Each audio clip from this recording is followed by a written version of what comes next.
Okay, so మరి ఎప్పట్లాగే ఒక సరికొత్త లుక్తో మనందరినీ సర్ప్రైజ్ చేసి అతి త్వరలో రాహు బహదూర్గా మన ముందుకు వస్తున్న ది హైలీ టెరిఫిక్లీ టాలెంటెడ్ సత్యదేవ్ గారి మాటలు ఇప్పుడు వినేద్దాం. థ్యాంక్ యూ అండి, థ్యాంక్ యూ మీడియా మిత్రులందరికీ thank you very much. First thing ఏంటంటే ఈ ఈవెంట్ ఇంతసేపు జరిగిందంటేనే సినిమా హిట్ అనిపిస్తుంది నాకు. అంతమంది మాట్లాడుతూ ఇంతమంది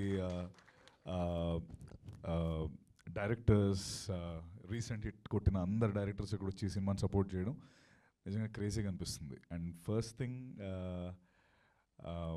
నాకు అంటే ఇంతసేపు వీళ్ళందరూ మాట్లాడుతున్న దాంట్లో, లేకపోతే ఈ టీం వెనకాల ఉన్న ప్యాషన్, లేకపోతే వంశీ గురించి మాట్లాడుతుంటే వాళ్ళ ఫ్రెండ్స్ అందరూ అరవడం, ఇవన్నీ చూస్తుంటే it's a great feeling. Chidambaram నేను మహాదే మాట్లాడుకుంటున్నాం, చిదంబరం అని ఎందుకు పెట్టుంటారు అని అనుకుంటుంటే అప్పుడు దాని వెనకాల అసలు మీనింగ్ అర్థమైంది. అంటే అది కావాలని దాచారా? అలా ఏం లేదు కదా, అంటే కళ్ళు చిదంబరం అనే కాన్సెప్టే కదా. యా, అలా పిలుస్తారు ఎగ్జాక్ట్లీ. అంటే చిదంబరం అంటే ఆడికి ఇంకో పేరు ఉంది అని అన్నప్పుడు అదేంటి ఇడ్బరి చిదంబరం అంటే అదే కళ్ళు చిదంబరం గారి ఆ క్యారెక్టర్ని బేస్ చేసుకొని తనకి స్క్వింట్ కాబట్టి అది పెట్టినట్టున్నారు అనిపించింది. And more importantly first I would like to talk about Gopi గారి గురించి. గోదావరి అంటే మంచోళ్ళు. సో ఐ ఫీల్ మొత్తం బ్యాచ్ అంతా గోదావరి నుంచి వచ్చి ఈ సినిమా చేయడం, ఈ సినిమాకి చాలా పాజిటివ్ వైబ్స్ ఉన్నాయి. అండ్ మెయిన్ గోపి గారి గురించి చెప్పాలి. నేను అదే ఇందాక మాకు ఆయనకి మొన్న మాట్లాడుతున్నప్పుడు చిదంబరం అనే సినిమా చేస్తున్నానండి ఒకటి, ఒక యంగ్ టాలెంట్ వచ్చింది, నాకేం డబ్బులు ఏం ఎక్స్పెక్ట్ చేయట్లేదండి, నాకేమో దాంతో డబ్బులు వచ్చేయాలి ఏదో అయిపోవాలని ఎక్స్పెక్ట్ చేయట్లేదు, నాకు మొత్తం ఆ వంశీ కానీ లేకపోతే వినయ్ రత్నం కానీ వాళ్ళందరూ మామూలు టాలెంట్ కాదండి, అట్లీస్ట్ నా ద్వారా నేను వీళ్ళని నేను ఒక సపోర్ట్ ఇవ్వగలిగితే చాలా అనిపించింది, చాలా హ్యాపీ అనిపించిందండి అని అంత పాజిటివ్గా సినిమా రిలీజ్కి ముందే మాట్లాడి నేను రావు బహదూర్ సెట్లో మేము ఇద్దరం మాట్లాడుకున్నాం. ఈయన నిజంగా డబ్బు గురించి ఎక్స్పెక్ట్ చేయకుండా సినిమా వాళ్ళకి హెల్ప్ అయ్యి వాళ్ళకు ఫ్యూచర్ ఉంటే బాగుంటుందండి అని నిజంగా గ్రేట్ గోపి గారు. ఆ విషయంలో మీరు అంత నిస్వార్థంగా వాళ్ళకి ఒక క్యాన్వస్ ఇవ్వాలని కోరుకున్నారు కాబట్టి ఖచ్చితంగా మీకు డబ్బులు కూడా వస్తాయి, రావాలని మనస్ఫూర్తిగా కోరుకుంటున్నాను. అలాగే వంశీ, యాక్టర్ వంశీ మహా చెప్పినట్టు ఆ సింగిల్ అయి కొట్టండి ఒకసారి. సో మహా చెప్పినట్టు సింగిల్ ఐ స్క్వింట్ అనేది అంత ఈజీ కాదు. ఎలా చేసాడో నాకు మేము దాకా అది చూస్తున్నప్పుడు నేను ట్రై చేశాను, అది అవ్వట్లేదు అసలు. 2 years పాటు తను ట్రై చేసి దాన్ని అక్కడ తీసుకొచ్చి సినిమాలో ఒక ఇన్సెక్యూరిటీని తను దాచుకుంటూ ఎలా బయటకు వచ్చాడన్న ఒక లవ్ స్టోరీ బేస్ మీద Vamsi I think you have a long way to go. చిన్న రోల్స్, నేను సేమ్ జర్నీ, చిన్న రోల్స్ వెనకాల ఎక్కడో ఉండి ఆ 10th రోల్ ఎక్కడున్నావు సారీ. సో నాకు కూడా అంటే సిమిలర్ ఎక్స్పీరియన్స్ కాకపోయినా ఇనిషియల్గా 2-3 సినిమాలు నాకు కేవలం నా నుదుటి మీద ఉన్న స్కార్ వల్ల పోయాయి. అప్పుడు నేను చాలా బాధపడ్డాను, స్కార్ వల్ల సినిమాలు పోవడం ఏంటి గురు, ఏమో మనం యాక్ట్ చేస్తాం కదా బాగా, ఈ స్కార్ ఉంది అని కొన్ని సినిమాలు నాకు తీసుకోలేదు. రియల్ లైఫ్ చిదంబరం నేను యాక్చువల్లీ. ఓకే, అంటే సో అప్పుడు నేను అనుకున్నా అంటే రేపు పొద్దున్న నేను సినిమా యాక్ట్ చేస్తే నా స్కార్ ఎవడో చూడకూడదు, నా పర్ఫార్మెన్సే చూడాలి.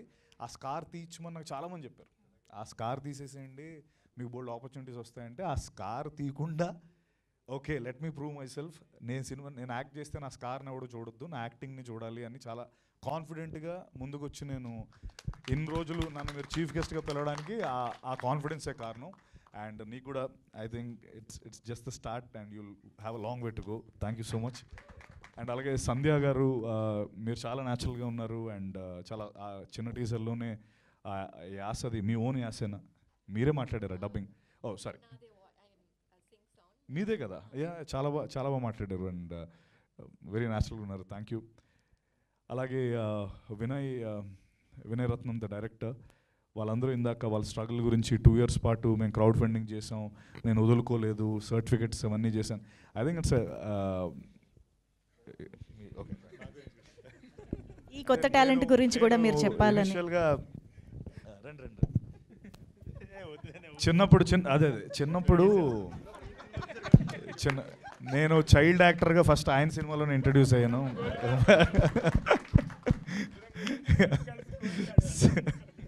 అంటే one very important thing Vinay గురించి చెప్తూ నాకు ఇప్పుడే గుర్తొచ్చింది ఏంటంటే, ఇక్కడ అందరూ వాళ్ళ రెస్పెక్టివ్ కేటగిరీస్లో, లైక్ ఫర్ ఎగ్జాంపుల్ మీరు ఎక్కడి నుంచి వస్తున్నారు నాకు అర్థం కావట్లేదు గురు, సడన్గా మెరుస్తున్నారు. Okay, so I think Sinjith, Sai Marthand అంటే కామన్ ఆస్పెక్ట్స్. మాహా, మన నందు నువ్వు యాక్టర్ అవ్వాలి అనుకోలేదు కదా ఇప్పుడు, but I think Sujith and Sandeep కూడా కాదనుకుంటా. బట్ వీళ్ళందరూ వశిష్ఠ భయ్య, వాళ్ళందరూ ఫస్ట్ యాక్టర్స్ అవ్వాలని కొంతమంది అలా, అంటే వాళ్ళ రెస్పెక్టివ్ కేటగిరీలో నేను సినిమాని ఎలాగైనా చేయాలి, సినిమాల్లోకి రావాలి, ఫస్ట్ యాక్టర్ అవుదాం అనుకున్నారు, అవ్వలేదు, డైరెక్టర్ అయ్యాడు. సింజిత్ ఏమో ఫస్ట్ యాక్టర్ అవ్వాలని మ్యూజిక్ డైరెక్టర్ అయ్యి తర్వాత ఏదో ఒక 4-5 ట్రై, సినిమాటోగ్రఫీ కూడా చేశాడు ఆ క్యాండిడేట్. అండ్ సాయి కూడా he wanted to be an actor, he become a director. And I think cinema పట్ల ఉండే ఆ లవ్తో సినిమాల్లో ఎలాగైనా ఉండాలని ఏదో ఒక పాత్ ఎంచుకొని end of the day they made a name and I'm very happy. And నేను కూడా నెక్స్ట్ డైరెక్టర్ అవ్వబోతున్నాను. సో లేదు ఏం అవ్వట్లేదు పెట్టే. అండ్ నందు, థ్యాంక్ యూ ఫర్, ఎవరు ఫాదర్ క్యారెక్టర్ మహానా? నేను కాదు గురు, పాసిబుల్. సరే నందు, థ్యాంక్ యూ ఇక్కడికి వచ్చి ఈ సినిమా సపోర్ట్ చేసిన వంశీ, అలాగే సందీప్, సుజిత్, సాయి, వంశీ గారు కూడా thank you so much Vamsi garu. And I think అందరూ అంత పాజిటివ్గా మీ గురించి ఈ సినిమాని కూడా మీరే ముందుకు తీసుకెళ్ళాలి. అండ్ ఇందాక వంశీ మన సో వన్స్ అగైన్ భయ్యా, అంటే వన్ కామన్ థింగ్ అందరూ ఇందాక మాట్లాడుతుంది, మీరు అసలు అన్న ఇది అప్డేట్ ఇవ్వలేదు ఏదంటే ఏమి ఇచ్చారు 2 రోజుల ముందా? అది సార్ అలా అడగాలి మెగా ఫ్యాన్స్ అందరి తరపున ప్లీజ్. లేదు పాపం భయ్యాన్ని నేను ఇబ్బంది పెట్టదలుచుకోలేదు. అడగండి, చెప్తాను. ఎప్పుడు 2 రోజుల ముందా? దానికి ముందు అనుకోని చెప్పండి. అదే భయ్యా, దాని ముందే చెప్తాను సార్. దానికి ముందు రోజు ఈ రోజు అవుతుంది కదా, అలా ఈ రోజు చెప్పాలని. ఆ రోజు చెప్తాను, వదిలే. అండ్ గోపి గారు పిల్లలు రాజా అండ్ వినీషా, ఐ థింక్ వాళ్ళు ఈ సినిమాని సపోర్ట్ చేసి నెక్స్ట్ ఇంకా ఎన్నో సినిమాలు చేసి, అండ్ ముఖ్యంగా నాకు ప్రొడ్యూసర్స్ అంటే చాలా ఇష్టం, ఎందుకంటే వాళ్ళు ఒక్క సినిమా చేస్తే 100 ఫ్యామిలీస్ బ్రతుకుతాయి. అండ్ అలా ఆ ప్రొడ్యూసర్స్ అంటే నాకు చాలా రెస్పెక్ట్. అంటే ఎనీ గివెన్ డే ఆయనకి కొంత డబ్బు వచ్చినా ఇంకా ఎన్నో సినిమాలు చేసే వ్యక్తి గోపి గారు అని నాకు అనిపిస్తుంది. అండ్ 100% ఇలాంటి ప్రొడ్యూసర్స్ రావాలి. And thank you for supporting Gopi గారు. అండ్ రాబోదూర్ నెక్స్ట్ రాబోతుంది. అండ్ 100% కాన్ఫిడెంట్ నెక్స్ట్ టైం మీరు చేసే సినిమా పైన from the makers of from the makers of Rao Bahadur, from the makers of Chidambaram అని పడుతుంది.